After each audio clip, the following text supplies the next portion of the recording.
Y seguimos con el profesor Nickolas Zouros, que como lo sabéis es un miembro importante de la historia de los geoparques, hace parte de los pioneros de la historia. Ahora es el coordinador de la red europea de los geoparques, miembro del buró del DGN, es también el presidente de la asociación de GGN, de la red mundial de los geoparques. Nickolas va a hablarnos, va a presentarnos las formas operativas y la gestión de los geoparques. Gracias, Nickolas. Well, I would like to start my presentation with another thanks to the organizers for the invitation to be here. I'm going to continue the presentation that made by Patrick, concentrating on the issues of operation and management of the global geopark and of the single members of the network. I think that many issues have to be clarified, and I will try to do my best. First of all, I think that it was very clear from Patrick's presentation that the World Heritage is not the appropriate tool for the protection of the world's geological heritage. Because as you have seen in his slide, only just 1.8 of the sites were nominated due to the geological value, even now. But in 1991, UNESCO, recognizing that the geological heritage will not be protected under the World Heritage Convention, organized in a very special place in Digne, in southern France, in the later on Geopark of Haute-Provence, an international symposium on the conservation of geological heritage.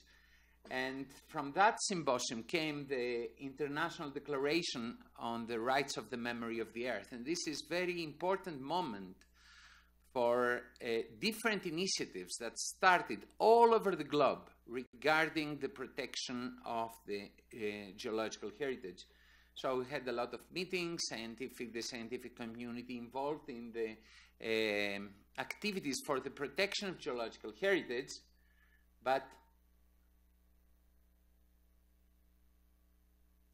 only in 2000 a new concept appears, and the Geopark concept was introduced in Europe and in China, aiming to protect and promote Earth heritage sites through the sustainable local development of their territories. And here you can see Zhangjiajie Global Geopark, a very special landscape in China, which is also World Heritage, and is a managed biosphere reserve, and is a global geopark, and is a national park in China.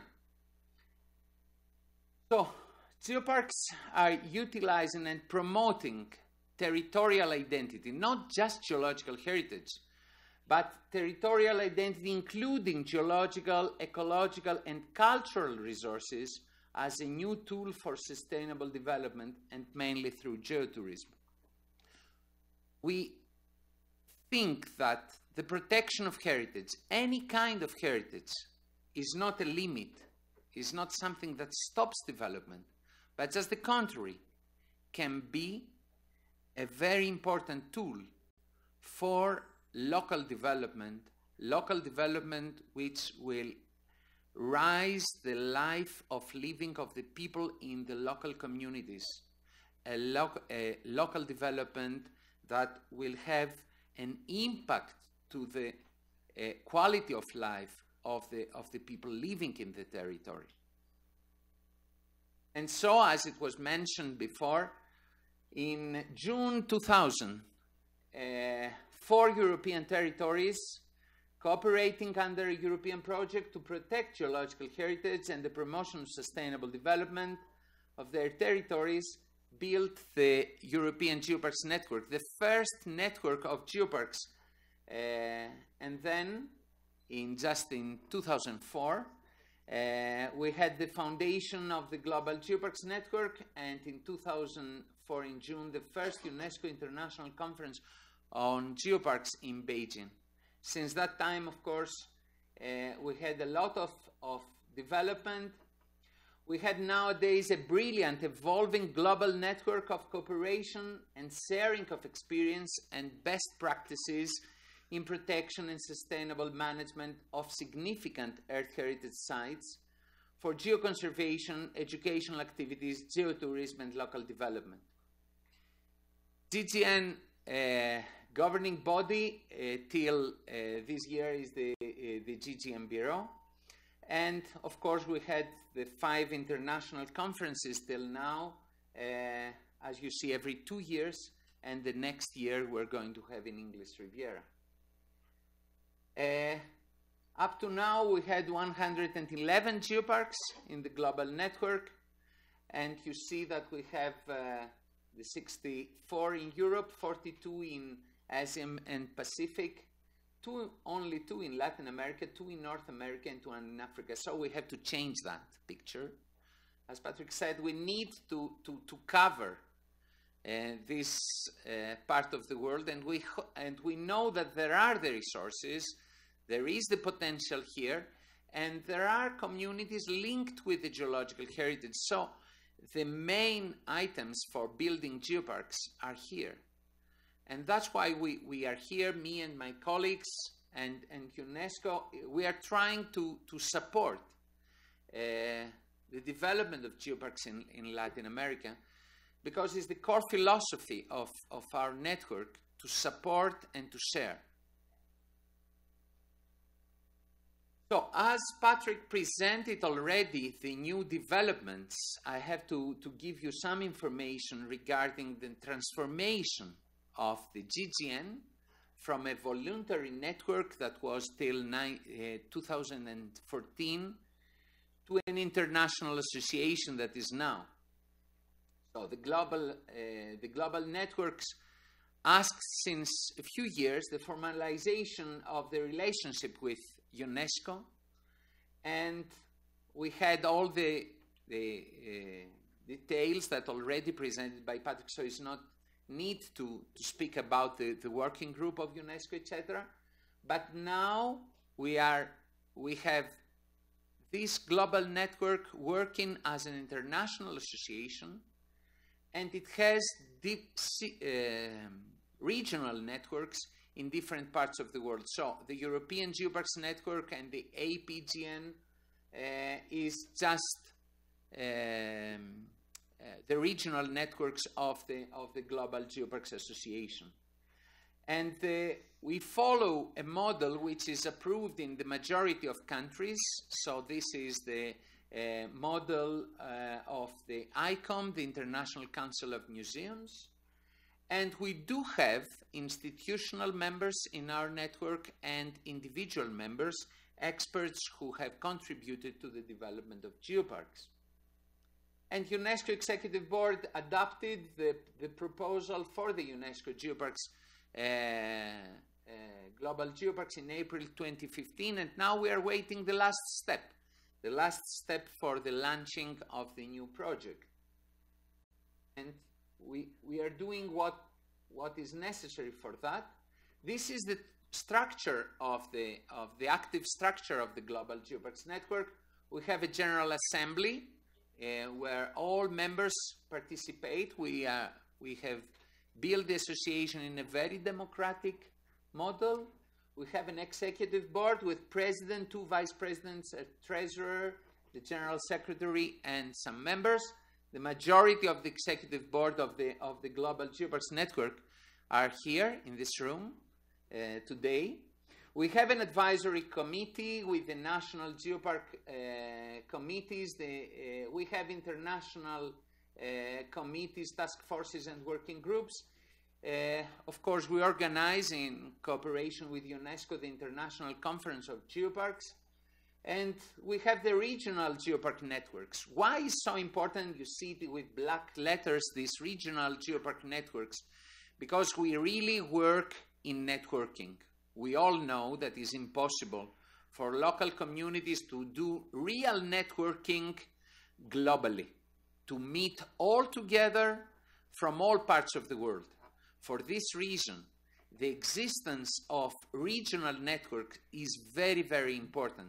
And we think a regional network for Latin America will accelerate the development of more geoparks in Latin America, and also will help sharing with networking to share experience to build better geoparks in this part of the world. So for this reason, regional network is absolutely necessary and very, very important.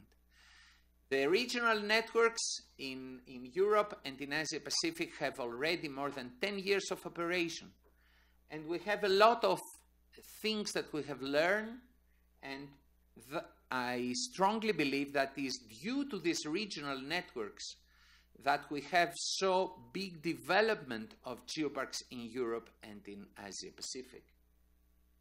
We also have affiliated organization and an operational secretariat, which is in Digne in southern France. Well, the General Assembly is the most important, the legislative body for the EGN. You can see all the information are open in the GGN website, so you can download all the statutes, all information, and of course you can ask us about this. The Executive Board is the decision-making body of the global network. This meets almost every month and takes decision by electronic meetings, but also we are meeting 1 or 2 times a year physically, especially for the big issues that have to be decided. So in the Executive Board, we have at least 1 representative from each regional network and 2 representatives from regional networks having more than 20 members. This is the case for the European network that has 2 representatives in the Executive Board, and the Asian Pacific network that has 2 representatives in the Executive Board. But also we have global geopark professionals nominated due to their professional curricula. And the advisory committee, which is a body that has not been activated yet, but will do soon. So this consists from the chairpersons from each national geopark fora or committees that exist in different countries. And of course is the body that advises the Executive Board on different issues. So the regional networks include all the GGN members at a regional level. And this happens in Europe, this happens in Asia Pacific, and we hope that soon we're going to have such a network in Latin America with more geoparks.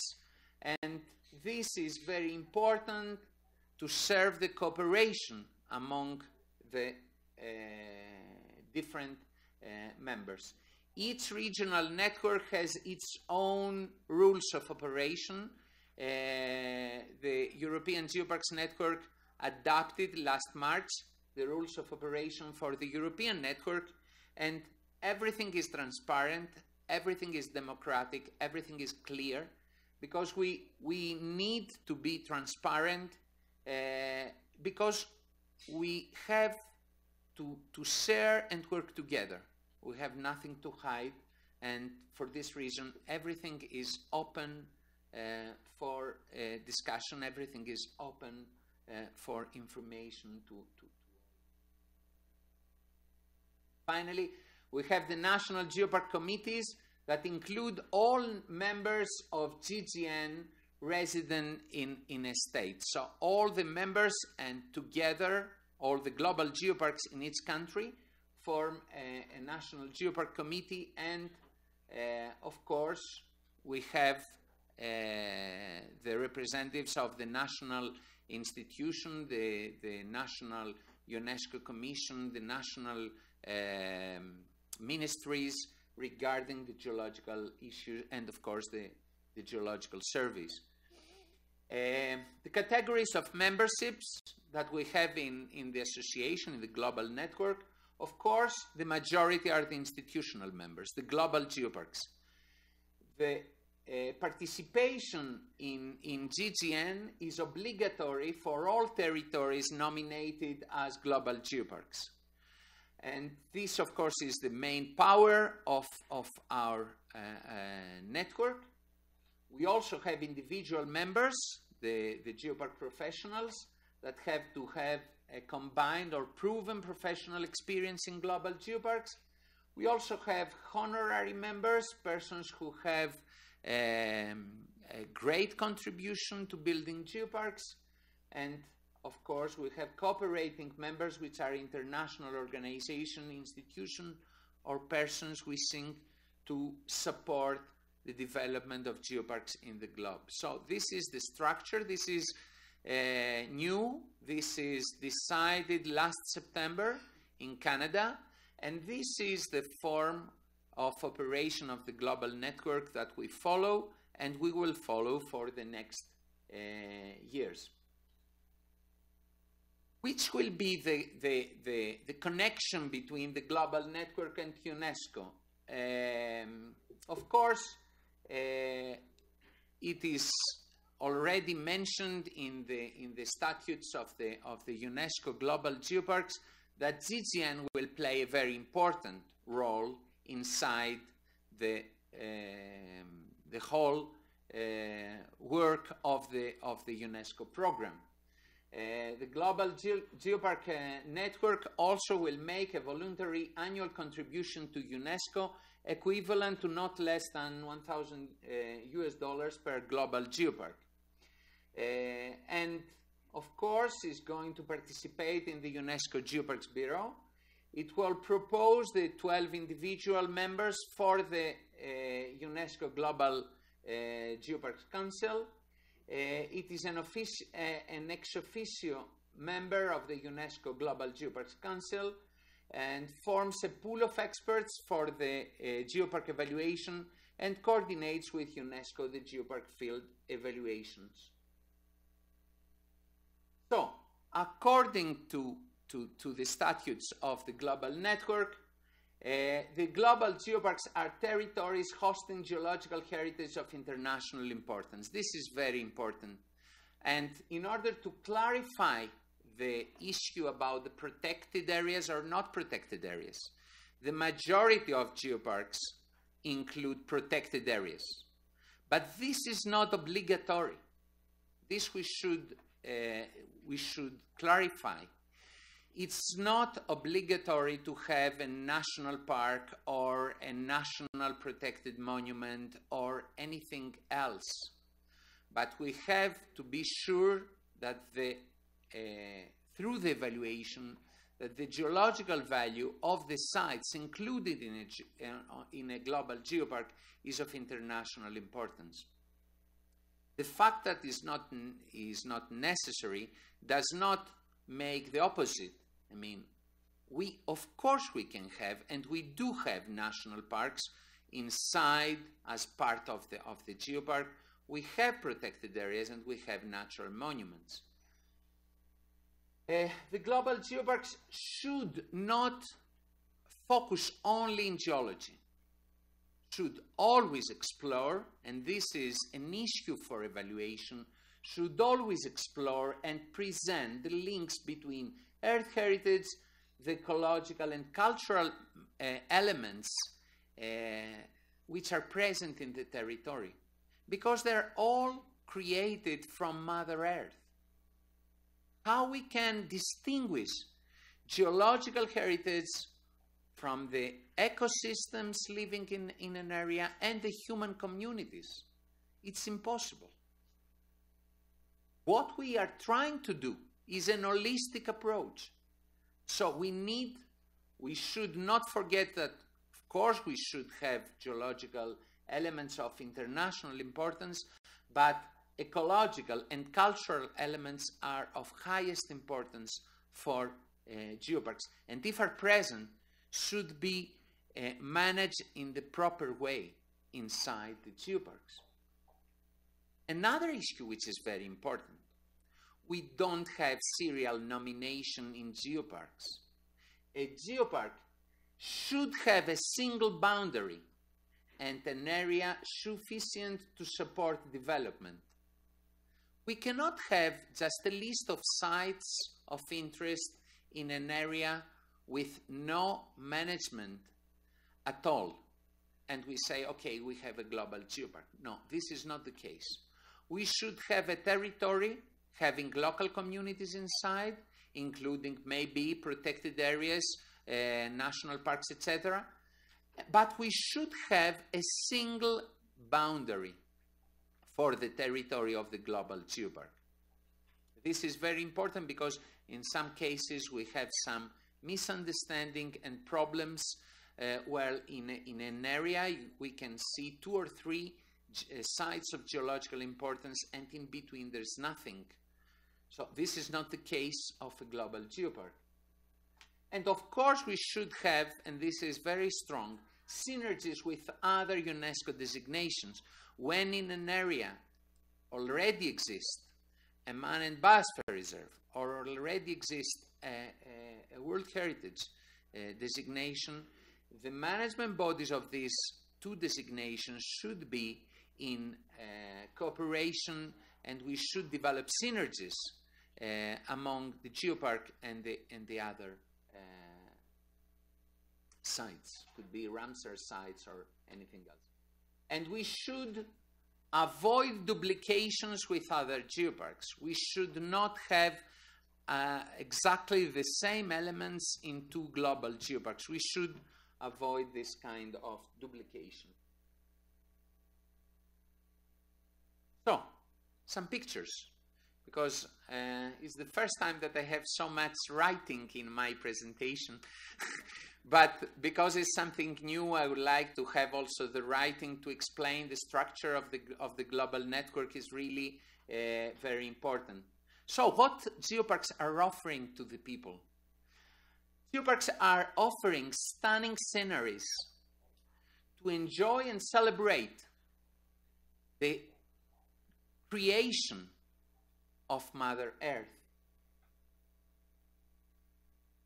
Aesthetics. Unique places of natural beauty are included in the Global Geoparks network. Scientifically important heritage sites. For example, here you can see the Jukutian Pekinman site in Fangshan Global Geopark, or the Gembudo Cave in Saninkai-gan Global Geopark in Japan.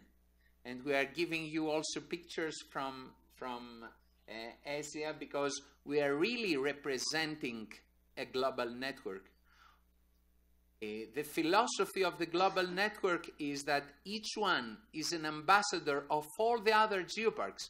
We are never presenting just our own geopark or just in our continental geoparks. So again, significant geosites within a geopark, but not geosites without people. You see, in the geosites, we always doing activities. So this comes from Forest 4 in Wales, United Kingdom, and from Sobrarbe Global Geopark in Spain, which has very beautiful geosites, not only in the protected area.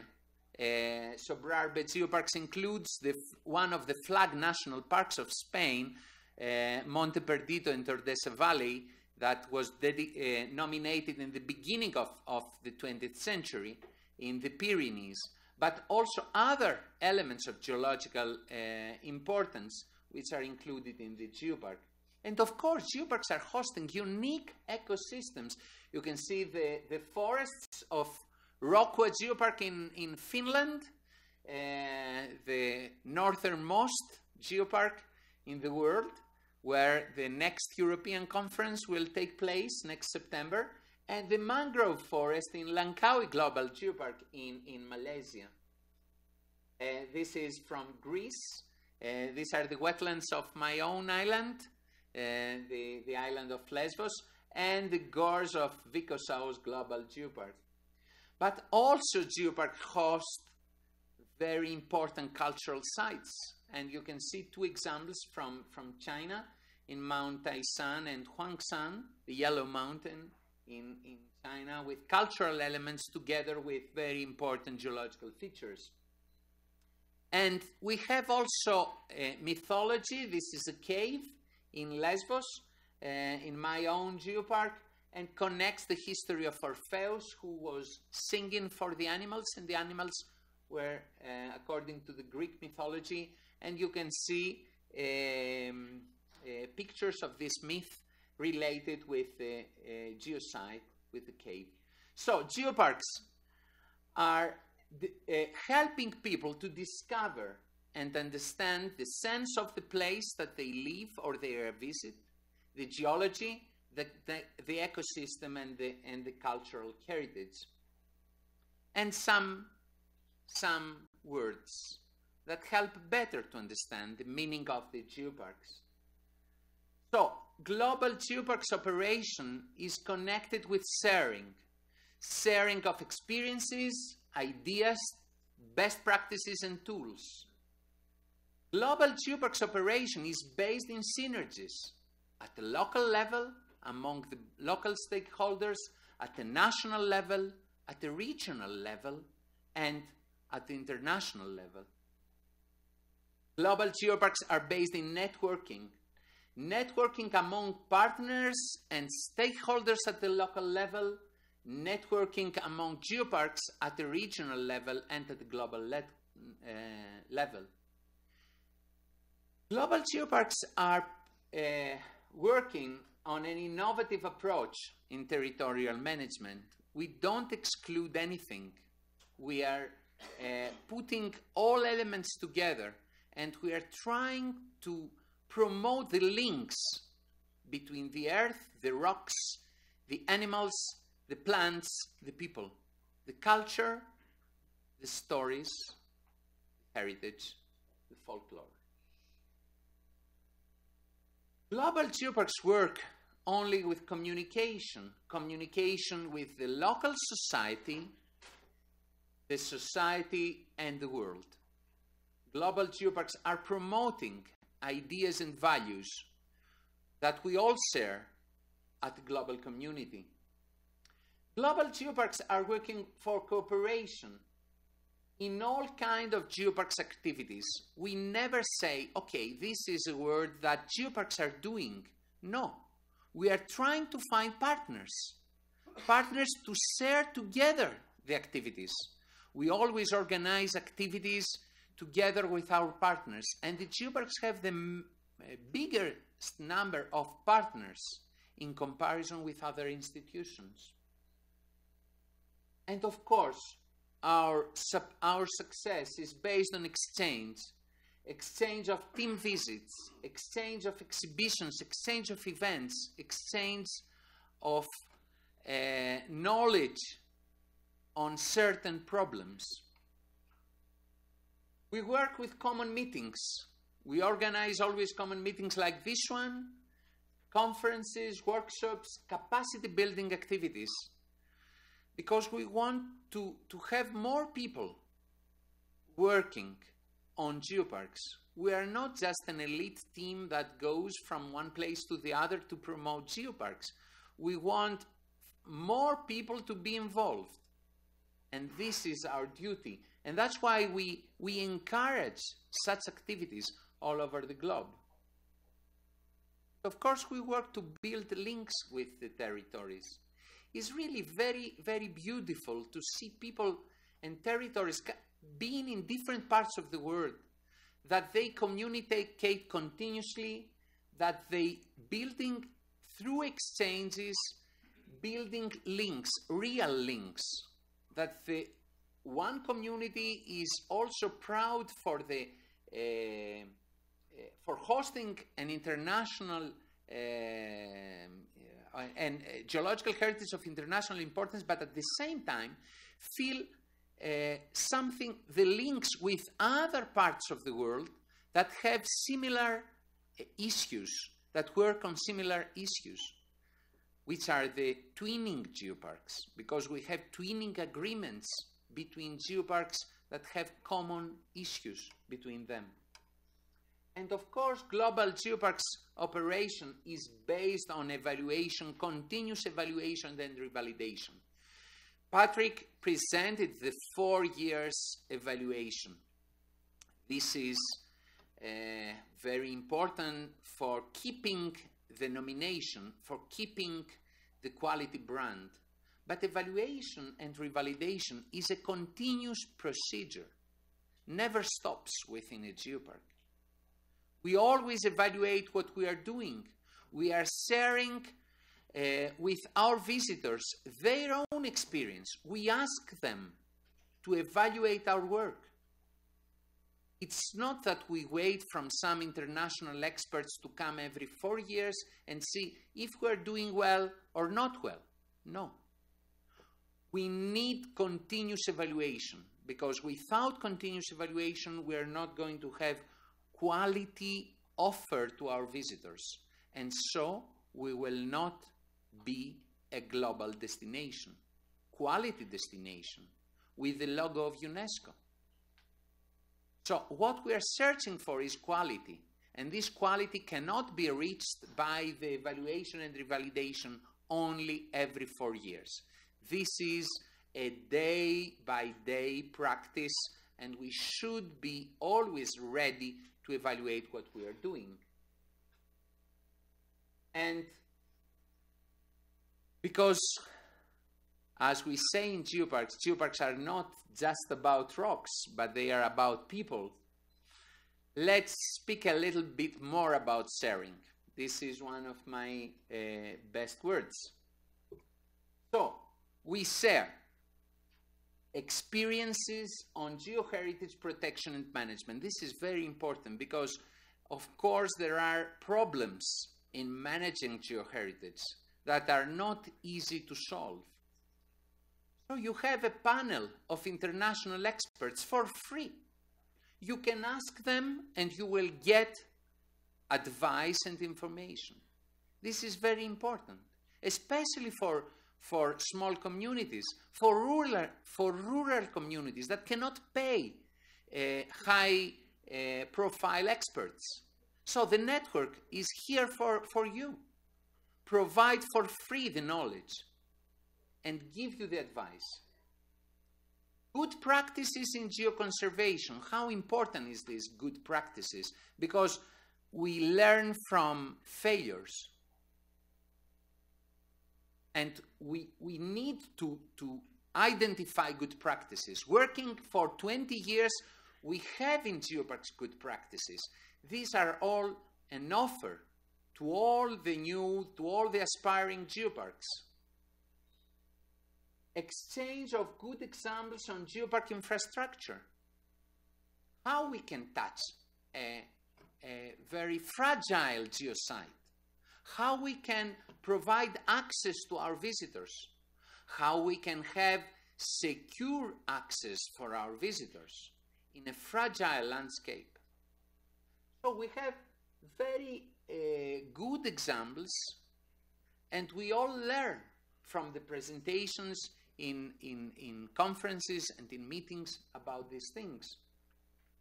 New techniques in geoeducation. Patrick presented before a common project that Geoparks had about natural disasters. It's not the only one. We have several such examples. And we all should share these ideas on geotourism, on geoeducation, and I'm sure that Christine will present later on much more things concerning geoeducation. Common tools in geopark promotion, and we have common magazine, common books. A fantastic new book was produced recently about the fossils in the European geoparks, etc. And new tools on local development. Patrick presented before the women of Jeju. I would like to share with you, and I'm going to close my presentation on that because there are many more to follow, the history about the women of my island. The women of my island are living in villages which are at the coast, along the coast, touristic places, and in small villages in the internal part, without any other possibility of getting jobs or getting benefit from the development of tourism on the beach. How the Geopark helped these communities? By building women agrotourism cooperatives.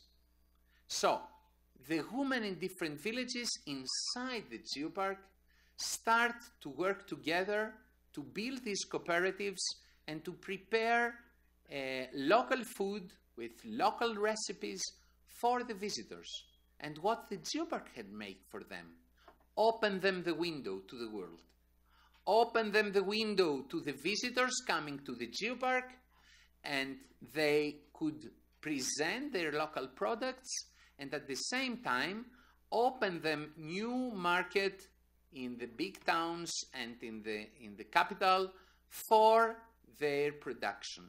So these women became the best promoters of the regional development created by the Geopark. I'm coming from a very small island in the Aegean Sea, a famous sea with big problems. So the society there found that this new proposal for geoparks is an excellent tool. And so we have with us the local community. And little by little, starting from the area of the petrified forest, we managed to have the whole island a global geopark. And the people to be proud of that, especially the local people that found new jobs, new opportunities for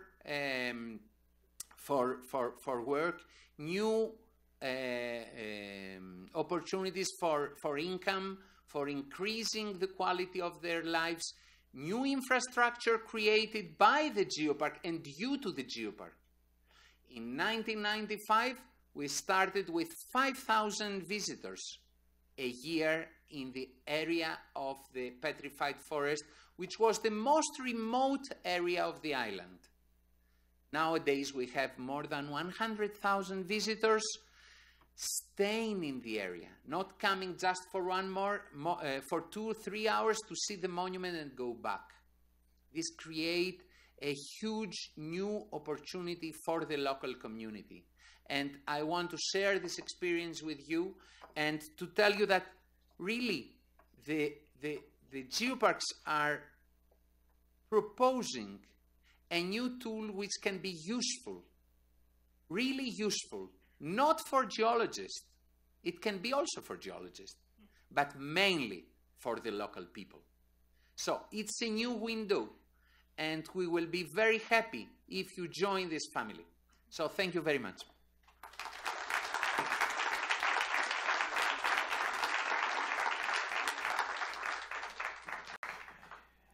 Thank you very much, Nickolas. Podemos tomar 2 minutos, puede ser, si hay una pregunta, sí, por favor. 2 preguntas. Thank you. Nickolas. A lot of territories of Latin America, which include geological heritage, are related with mineral resources or energetic resources, which is the position of the GGN about this point. Well, it's really a very interesting point. I don't think that a final answer can be given in a communication like this, because in each case we should see the situation. So I cannot tell you immediately, because I don't know what is the situation in its different territory. We should study first. But as Patrick and my colleagues will tell you afterwards, I agree that there is no prohibition from the very beginning. We cannot say that we exclude mining areas from geoparks. But of course, we encourage to do responsible mining. And of course, the mining activities should not be part of the geopark management. We cannot have a mining company which will be the management body for a geopark. We need to have clear rules. We're working for sustainable development, and we need to respect the nature and the monuments. So, in each case, we should study in detail and find the best solution. We strongly believe that solutions exist. We will not go on with prohibitions. It is in the same way that we cannot base for the protection of geological heritage only to guards. Geoparks do not belong to guards. Of course we have in different sites, it's impossible not to have. But is the local people valuating their own heritage that will be the people who will protect the geological heritage? This is the most important. For this reason, we strongly believe that we can find solutions if we sit in a table, examine the issues. We cannot say from the very beginning everything is permitted. We cannot say from the very beginning everything is prohibited. But it's not prohibited, mining, but we need to have a responsible mining in a global geopark. Ok, thank you, Nickolas. Este punto vamos a verlo más en detalle esos días, gracias a sus ejemplos que vais a presentar. Seguro que vamos a pasar tiempo para intercambiar en este asunto. Una última pregunta muy rápida. Yeah, this is a short question that expects a short answer. Geoparks, in a manner, has to be financed. Well, the question is, UNESCO provides any funding for the creation, not creation, but the adaptation of the area, the territory? The opposite. Okay. That's the opposite. UNESCO is in a very bad financial situation. We cannot expect from UNESCO to provide funds for geoparks. But we are talking about creating. Geoparks can generate income for the local communities, and from this income can find the resources for also the support of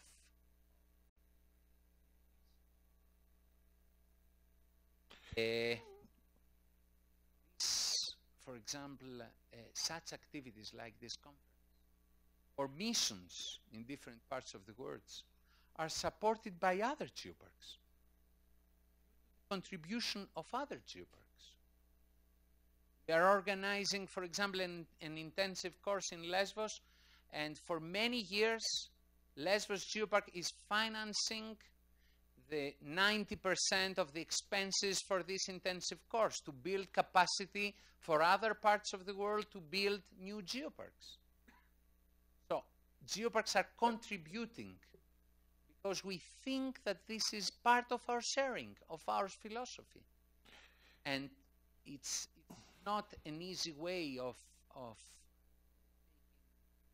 money, but it's sure that the international designation can help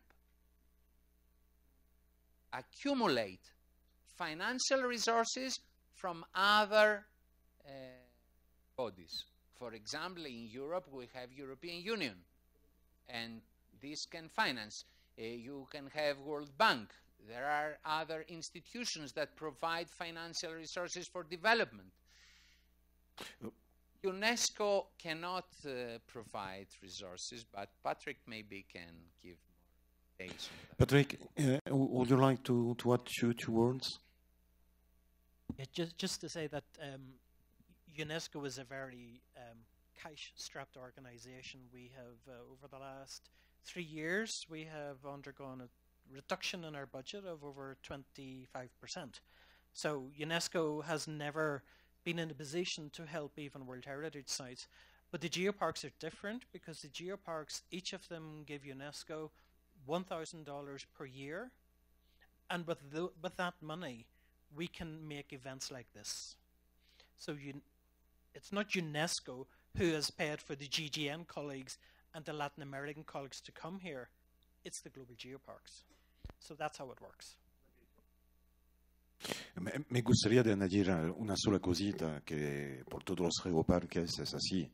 Tenemos que pedir dinero para los gobiernos regionales, principalmente, y la imagen de la UNESCO nos sirve mucho para promocionar los territorios y todo eso. Pero también que la UNESCO, el GGN, ofrece, lo ha dicho Nickolas, es la posibilidad de tener intervención gratuita de expertos de nuestra red que puede estar con vosotros para crear el proyecto. Y todos sabemos que pagar una empresa especializada es un montón de dinero. Entonces, ese es ofrecida, que no es dinero, pero es una participación.